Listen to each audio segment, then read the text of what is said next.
சென்னை போரூரில் உரிமை மீட்பு நடைப்பயணம் மேற்கொண்ட பாமக தலைவர் அன்புமணி ராமதாஸ் தமிழ்நாட்டில் மிகப்பெரிய சீர்கேடு நடைபெற்று வருவதாக குற்றம் சாட்டியுள்ளார். குடிச்சிட்டு வந்தா வீட்டுல தெரியும், நாத்து அடிக்கும். இவன் குடிச்சிட்டு வந்தான்னு தெரியும். ஆனா அந்த போதைப் பொருட்கள் மாத்திரையை போட்டு ஊசியை போட்டு வந்தானா தெரியறதுக்கு 2 வருஷம் ஆயிடும் உங்களுக்கு. அந்த 2 வருஷத்துல அவன் வாழ்க்கையை முடிஞ்சு போச்சு. அவனை மீட்டெடுக்க முடியாது. ஏன்னா அதுக்கு அடிமையா இருப்பான். வருவான், அமைதியா வருவான், அமைதியா வந்து படுத்துட்டு சாப்பிட்டுட்டு போவான். உங்களுக்கு தெரியறதுக்கே 2 வருஷம் ஆகும். இது எங்க தெரியுமா இருக்கு? ஒவ்வொரு தெருவுலையும் வித்துட்டு இருக்கிறான். நான் பள்ளிக்கூடம் 11, 12 திண்டிவனத்தில் படிச்சேன். நான் படிக்கிறப்போ என் பள்ளிக்கூடம் வாசல்ல நெல்லிக்காய் பத்தை, மாங்காய் பத்தை, இந்த புளிப்பு மிட்டாய், தேன் மிட்டாய் எல்லாம் வித்துட்டு இருப்பான். அப்போ பள்ளிக்கூடம்.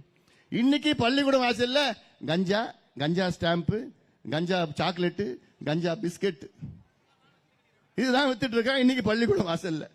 அப்ப கல்லூரி வாசல்ல நினைச்சு பாருங்க. இது நான் சும்மா வேடிக்கையா நான் சொல்லல, உண்மையை சொல்றேன். நான் மிகப்பெரிய கலாச்சார சீரழிவு தமிழ்நாட்டில் திமுகவால் நடந்து கொண்டிருக்கிறது.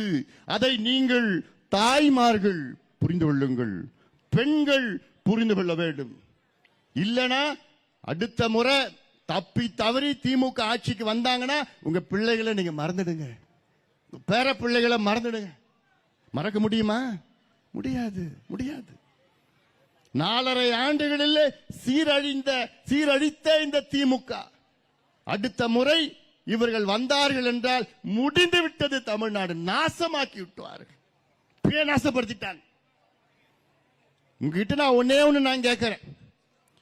அடுத்த தேர்தலில் யார் வர வேண்டும் என்பதை விட யார் வரக்கூடாது என்பதை, அந்த ஆழமான கருத்தை உங்கள் மனதிலே ஏற்றுக்கொள்ளுங்கள்.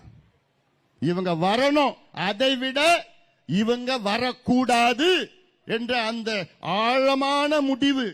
ஏன் இந்த முடிவுனா, உங்கள் பிள்ளைகள், பேர பிள்ளைகள் எதிர்காலத்திற்காக இந்த முடிவை தமிழ்நாட்டில் உள்ள அத்துணை பெண்கள் தாய்மார்களும் எடுக்க வேண்டும். இவங்க திருந்த மாட்டாங்க. நான் இந்த போதை பொருட்கள் அவ்வளவு வேகமா நான் சொல்றேன்னா, இதை விற்கிறதே யாரு? திமுக காரங்க நிறைய பேர் வித்துட்டு இருக்கிறான். ஒரு 6 மாதத்திற்கு முன்பு ஒருத்தனை பிடிச்சாங்க. ஜாஃபர் சாதிக்னு அவன் பேர். அவனை பிடிச்சானுங்க. எதுக்கு பிடிச்சானுன்னா, அவன் போதை பொருட்களை வித்துட்டு இருக்கிறான். ரொம்ப நாளா வித்துட்டு இருக்கிறான். அவன் யாருன்னா திமுகவுடைய நிர்வாகி, திமுகவுடைய பொறுப்பாளர். ரொம்ப நாளா வித்துட்டு இருக்கிறான். அவன் விக்கிறது திமுக காரங்க தெரியாதா? அவனை பிடிச்சிட்டாங்க. பிடிச்சானா மத்தியில இருந்து வந்து பிடிச்சானுங்க. இவங்க பிடிக்க மாட்டாங்க. எவ்வளவு தெரியுமா போதை பொருட்கள் வித்தான் அவன்? மேலோட்டமா விசாரணையில பார்த்தா 3000 கோடிக்கு வித்து இருக்கிறான். யாரு? திமுக காரன்.